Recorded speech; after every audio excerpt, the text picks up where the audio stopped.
Let's talk about the Las Vegas Raiders and Antonio Pierce. This is the first season that Antonio Pierce will be a head coach in the NFL. Last season, he was an interim head coach and he went 5-4. But he has a lot of decisions to make. And the biggest decision will be who is going to be the starting quarterback for the entire season or for the majority of the season. Aiden O'Connell or Gardner Minshew. Now, Aiden O'Connell did get a raw deal in his rookie season. We have to rewind a little bit. Josh McDaniels got fired in his second year with being the head coach of the Las Vegas Raiders, and it was not good at all. He pushed Derek Carr out the door, and he brought in Jimmy Garoppolo. Jimmy Garoppolo got all the first team reps. He was getting every opportunity to go out there and to be the main starter. Jimmy Garoppolo benefited a lot from playing around a great San Francisco 49ers system and team. He comes over to the Las Vegas Raiders. He was not a good quarterback at all. Before he was benched and before he was dealing with an injury, he was leading the league in interceptions. And the last time that we would see him start with the Las Vegas Raiders, it would not be a good game.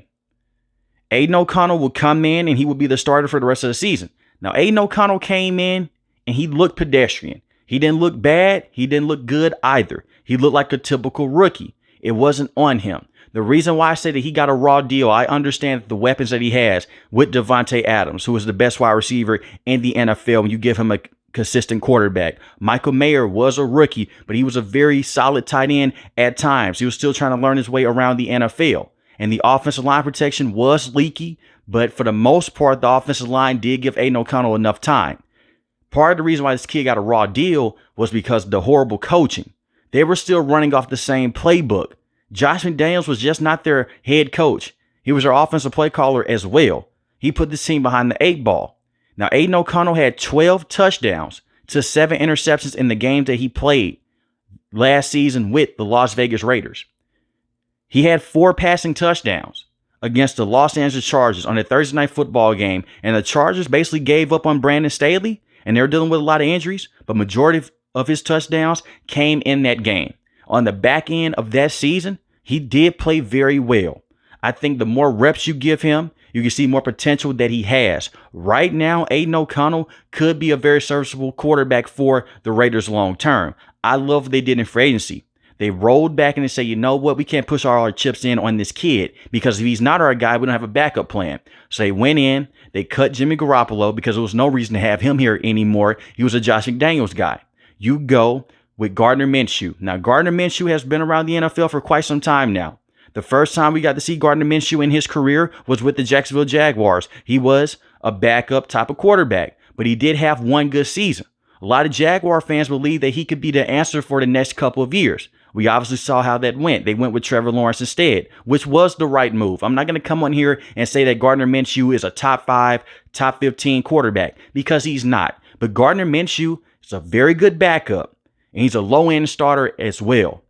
If you give Aiden O'Connell the start by week 1 and you give him a couple of weeks and it doesn't work out, you could put in Gardner Minshew and you may be in a better situation because Gardner Minshew right now is a better quarterback than Aiden O'Connell. But we're talking about a kid that's entering year 2 compared to a veteran that has played for the Jacksonville Jaguars, who was a backup with the Philadelphia Eagles, and he almost just helped the Indianapolis Colts make the NFL playoffs as well. Every single situation Gardner Minshew has been in, he has been the backup quarterback for a reason. Not saying that he can't start week to week because he can, but he's not going to be your franchise guy. What makes this situation right here so interesting and so intriguing for Gardner Minshew, he's never played with weapons like this before. And the same with Aiden O'Connell. Dating back to college, he did not have talent like this. We see some quarterbacks, top picks, play with crazy talent in college. Aiden O'Connell came from Purdue. No offense to Purdue, but they're not just ushering guys into the NFL like that at the skill position. We're talking about a Raiders team that has Davante Adams, one of the best wide receivers in the game today. In my opinion, the best wide receiver in the game today. When you look at his numbers, he was catching the football from Aiden O'Connell and Jimmy Garoppolo. He still put up crazy numbers. 103 receptions for 1,144 receiving yards and 8 receiving touchdowns. And he averaged 11 yards a catch. That's a down season for Davante Adams. That is just how great he is. We know that he can be great with a consistent quarterback. They just have to find a way to get him the football. Part of the reason to why Jimmy Garoppolo got benched was because of the turnovers and because Davante Adams was done with it.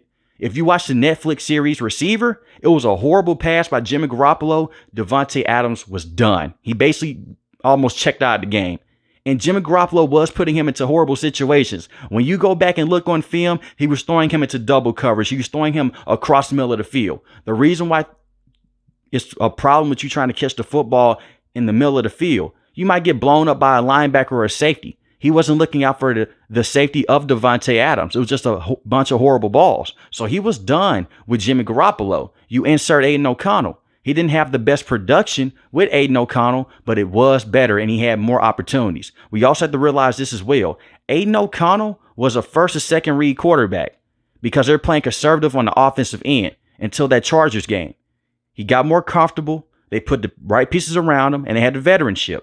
You look at the rest of the offense. Trey Tucker is a phenomenal wide receiver in terms of taking the top off the defense. He's not the most complete wide receiver. He's not going to run the full route tree, but he can take the top off the defense. It's going to open things up for guys like Davante Adams, like how it did against the New York Giants and like how it did against the Los Angeles Chargers and the Kansas City Chiefs late in the season. He can take the top off the defense. He's going to distract the safeties and the cornerbacks as well. You drafted Brock Bowers in the first round. He's going to be a tremendous tight end alongside Michael Mayer. You can now run a 2 tight end set, which is something the Raiders haven't done in quite some time. Their last best tight end was Darren Waller, but he dealt with so many injuries over and over again. It seemed like year after year. But now you have Brock Bowers and Michael Mayer. And you can also continue to run the football with Zamir White because you no longer have Josh Jacobs, which was a great decision by the Raiders and was a great decision by Josh Jacobs. He wanted to get paid. He goes to an immediate contender in the Green Bay Packers in the NFC. And now the Raiders get to save money. They go cheaper at the running back position with a guy that could come in and give you immediate production and Zamir White. Josh Jacobs had a down year last season with the Las Vegas Raiders, just a season before he led the league in rushing. You look at Zamir White, 4.1 yards a carry. I will say this right here. Being a backup running back and being a change of pace running back is different from just being a guy that can come in there and you get the football 20 to 25 times in a game. The thing is with Zamir White, he is a power back. He can handle that load. He did that against the Kansas City Chiefs. He was their only form of offense late in the season against the Chiefs in December when they stunned the Chiefs. They went out there, they ran the football as much as possible. And he was very receptive to it. And he was getting guys hyped.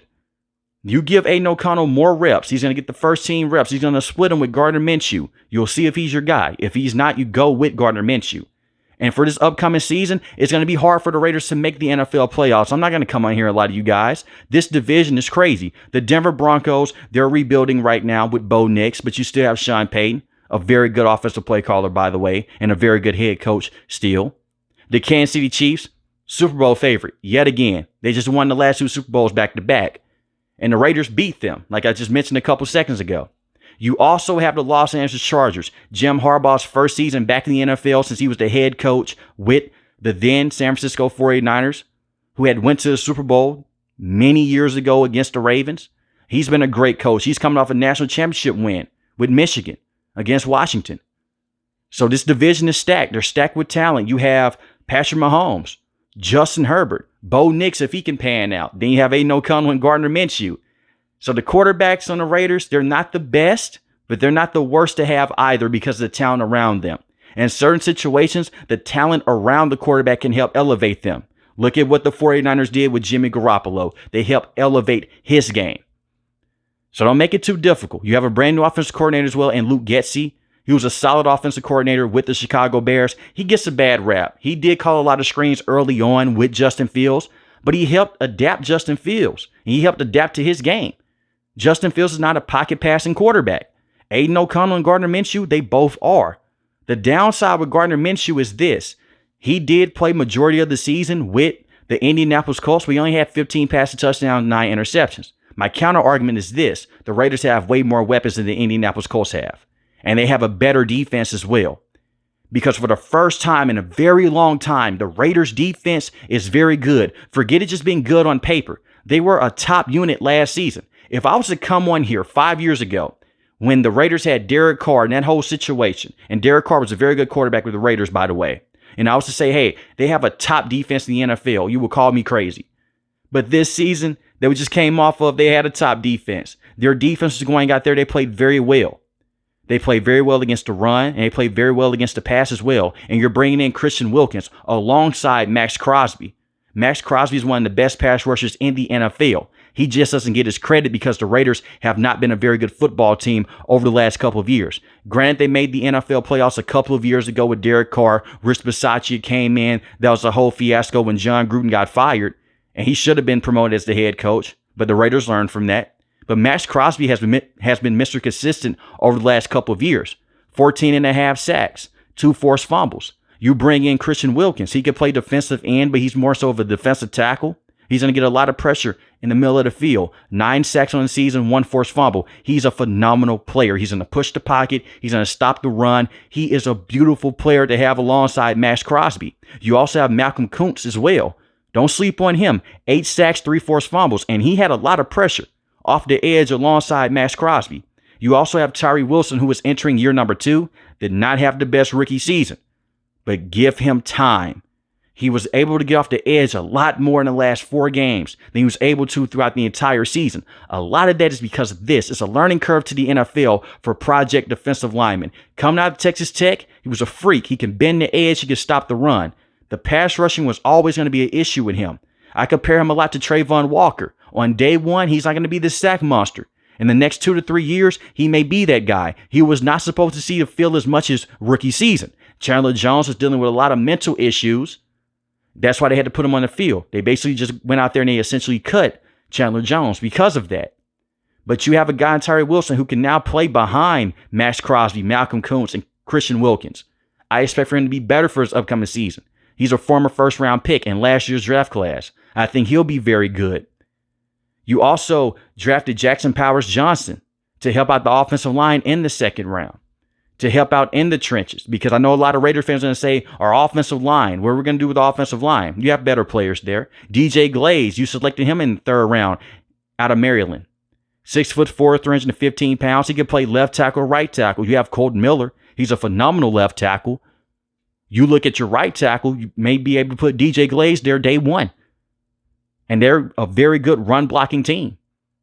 But back to the defense. Their secondary, the names aren't spectacular, but they play very well. Nate Hobbs was a very good cornerback. He can move all over the field. He can play on the inside of the defense. He can play on the outside of the defense as a cornerback.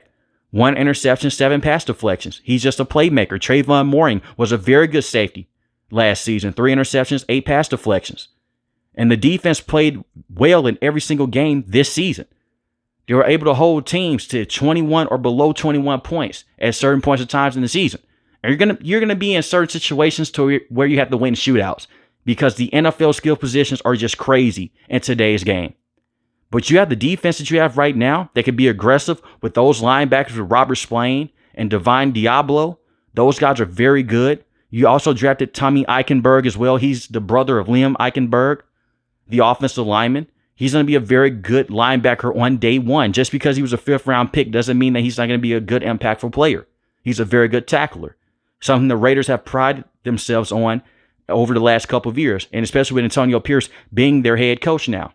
You also have Patrick Graham, who has been a very good defensive mind over the last couple of years in the NFL. This is a man that was taking head coaching interviews with the Minnesota Vikings a couple of years ago before they hired Kevin O'Connell, with the Seattle Seahawks as well. So I do believe that the Raiders, they have the talent. It's just the quarterback position that bothers me in such a loaded division because we have seen it year after year. It doesn't matter what the defense is like. It doesn't matter what the skill position is like. If you do not have the answer at the quarterback position, you're in trouble. But hopefully Luke Gessie can go out there and develop Aiden O'Connell, or Gardner Minshew can come in week 1 and he can give this team the boost because the talent is there. The wide receiving position is there as well. They're loaded. You also have Jacoby Myers, who I forgot to mention earlier, alongside Trey Tucker. Jacoby Myers may be the best free agency pickup of the Josh McDaniels era because of how good he was able to be with this Raiders team coming from the Patriots, from the New England Patriots. So I believe that the Raiders, they have the talent. It just comes down to the quarterback position. That's pretty much it. Everything else answers itself. Strong defensive line, strong linebackers, a very good secondary. The offensive line is up and down, but the offensive line isn't terrible. You can run the football with Zamir White and Alexander Madison. You can run screens as well with those guys. They can catch the football at the backfield. They're not going to run routes like Alvin Kamara or Christian McCaffrey, But you don't have to do that in this offense. And you have two stud tight ends that are very young and a very good veteran wide receiver and Davante Adams. And before you guys ask in the comment section, I do not see the Raiders trading Davante Adams at all. I think that he's going to stick it out with his contract. I understand when he first came here, he wanted to play with Derek Carr, but they paid him. He can help develop Aiden O'Connell. He can help be a very good playmaker long-term to the Raiders. Now, this thing is just completely terrible. Maybe they move off of him, but even still, if the season just goes off to the wayside, you give Antonio Pierce one more year and you try to draft your quarterback. But let me know in the comment section below, how do you guys feel about the Las Vegas Raiders and who should be the starting quarterback by week 1? Gardner Minshew or Aiden O'Connell? If you're new to the channel, hit the subscribe button. If you like the video, hit the like button. Most importantly, we want each and every last one of you guys stay safe, stay positive. Thanks for watching the video, guys. God bless. Peace.